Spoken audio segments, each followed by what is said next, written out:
A gente está vendo aí uma enxurrada, né, de questões aí envolvendo holding, planejamento sucessório patrimonial.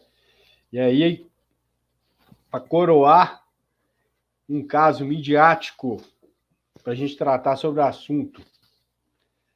Só para adiantar que não é a intenção nossa aqui de maneira alguma não é tomar partido lado A, lado B, julgar quem está certo, quem está errado, até porque a gente não sabe, né? Realmente do teor. Tudo que a gente sabe aí é com base na informação da mídia, informação aí dos veículos de comunicação.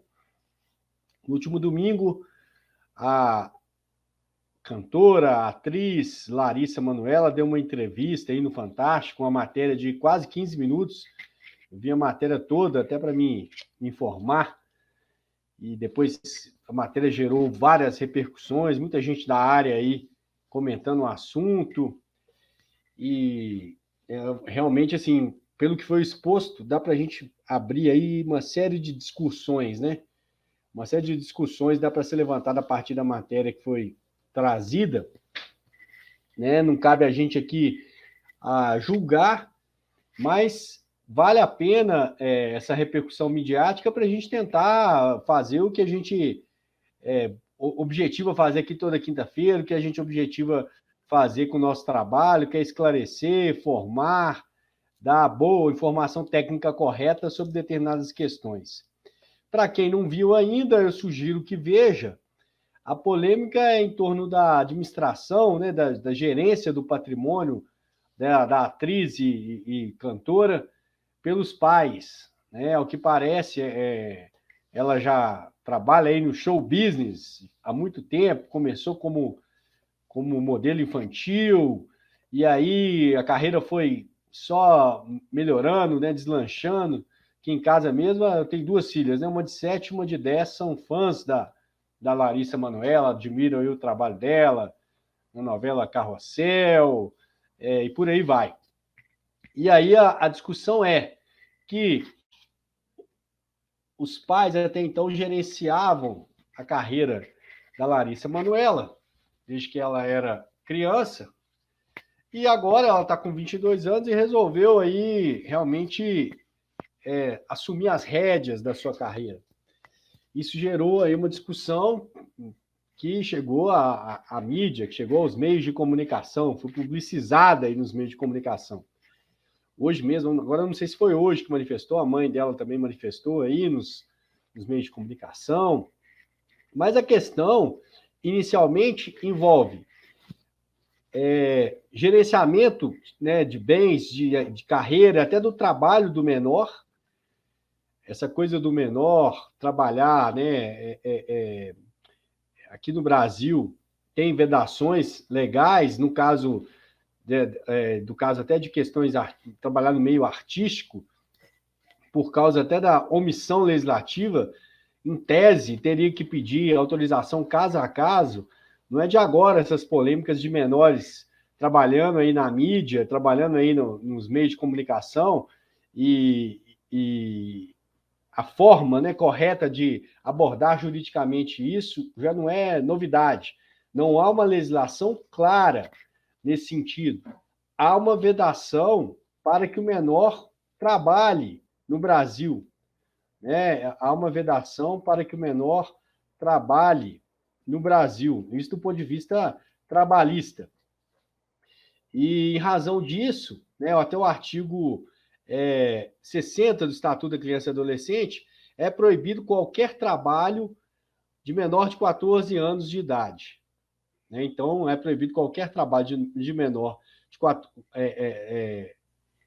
trabalho a menores, né, de 14 anos de idade, e ainda vedação de trabalho noturno, perigoso, do menor de 18 anos, e qualquer trabalho a menores de 16 anos, salvo na condição de aprendiz. Então, seria de 14 a 16 anos, apenas na condição de aprendiz, vedado o trabalho insalubre, vedado o trabalho noturno, e o menor de 14 anos, o que se tem aí, principalmente no que tange a questão do meio artístico, digamos assim, é que teria que pedir uma autorização específica para cada caso, para cada trabalho, porque teria que verificar se aquele trabalho ali não estaria violando ali os interesses do menor, não estaria ali expondo o menor de uma maneira indevida, inadequada, enfim, teria que verificar qual o tipo de trabalho que aquele menor de 14 anos vai fazer para conseguir uma autorização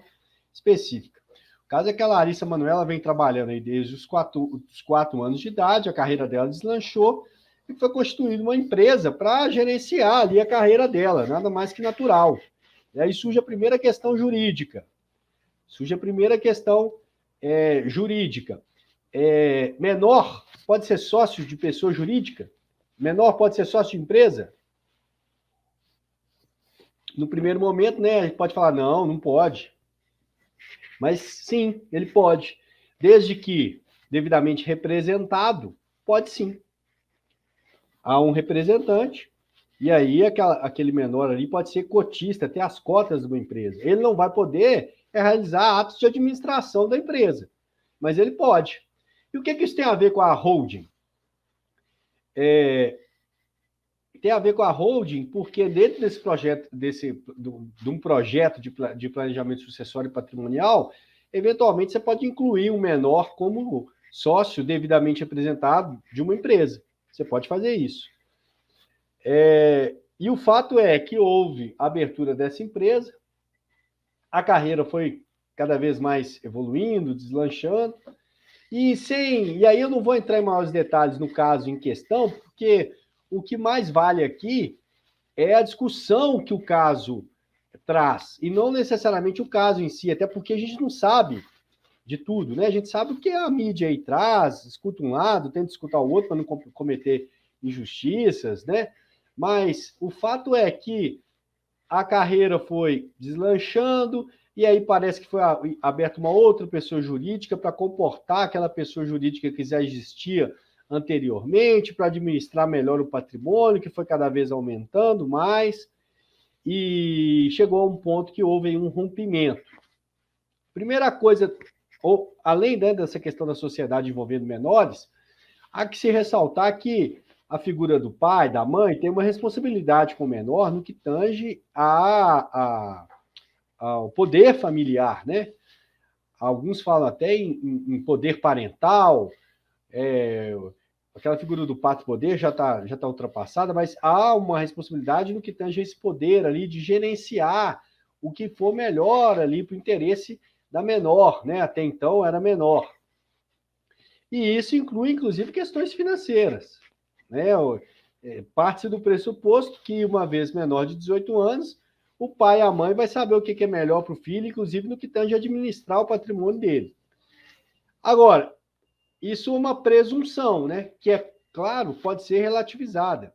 Pode acontecer, por exemplo, de um pai ou de uma mãe estar administrando patrimônio ou fruto, né, de um trabalho do filho que seja confrontante ao real interesse ali, ou que for o melhor para a criança. Pode acontecer, né? Vamos um exemplo hipotético, viu, gente? A criança está sendo explorada ali, tem ali, desenvolve sua atividade econômica, porém tudo que ela arrecada é convertido apenas para o benefício dos pais. A criança passa até por dificuldades, para chupar um picolé, se ela quiser na rua, ela não tem dinheiro para comprar uma roupa decente, enfim. Se comprovado isso, pode ser discutido, inclusive, a eventual perda desse poder familiar, né? Se provar que há ali um abuso efetivo, que está confrontando com o que seria realmente de melhor para a criança. Veja, não é porque a criança quer comprar um carro elétrico, um brinquedo elétrico caro, sei lá, alguma coisa cara e o pai não quer, isso não, por si só não vai significar que há um conflito de interesse, né? Quando a gente fala desse conflito de interesse, no que tange efetivamente ao que seria de melhor para o menor. Por exemplo, uma boa escola, boa educação, vestuário, como eu disse, né? Então, é importante ter isso em mente, né? É importante ter isso em mente. Não quer dizer que contrariar os desejos, os mimos do menor, não quer dizer que você não está indo contra os melhores interesses, não é isso, né? Mas agora, se a pessoa, por exemplo, não possui uma renda, né, considerável, e vou pegar aqui o Felipe que está falando aqui nos comentários, né? Não dá nem para comer um milho na praia, aí começa a complicar.